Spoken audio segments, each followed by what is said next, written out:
ABC News, CBS, CNN, NBC, and yes, Fox News, that declared that they will not sign the new Pentagon press policy.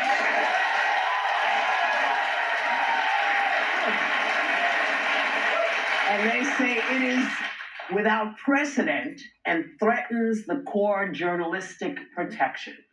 Retired General Jack Keane put things into perspective last night on Fox News. Take a look.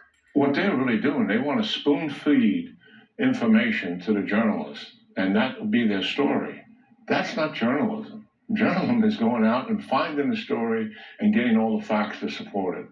And no one's going to walk in and bang on a door of a four-star general or senior civilian policy leader in the Pentagon. I never had that, but I did have journalists chasing a story of something that was going on in the Army, and those things were legitimate.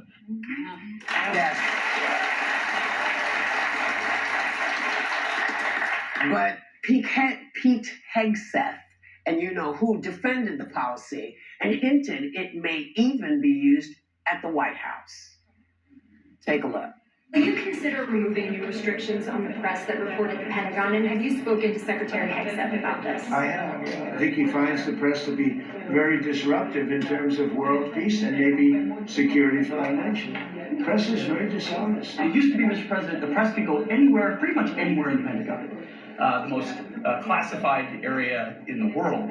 Or also that if they sign on to the credentialing, they're not going to try to get soldiers to break the law by giving them classified information. So it's common sense stuff. You know, we have an option here, and as you know, the press years ago moved into the White House. It used to be across the street. We could move them. You're lucky I'm president.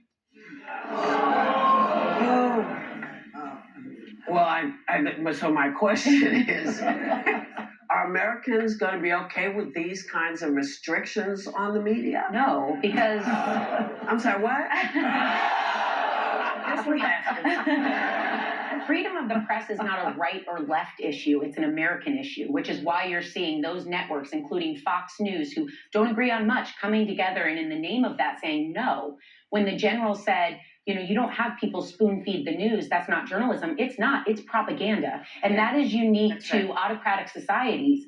The irony here is I think their point in doing this was they want to stop the leaks. They want to stop the leaks. Well, when you take and away... they should stop making the calls. Well, when you take away... inside the house.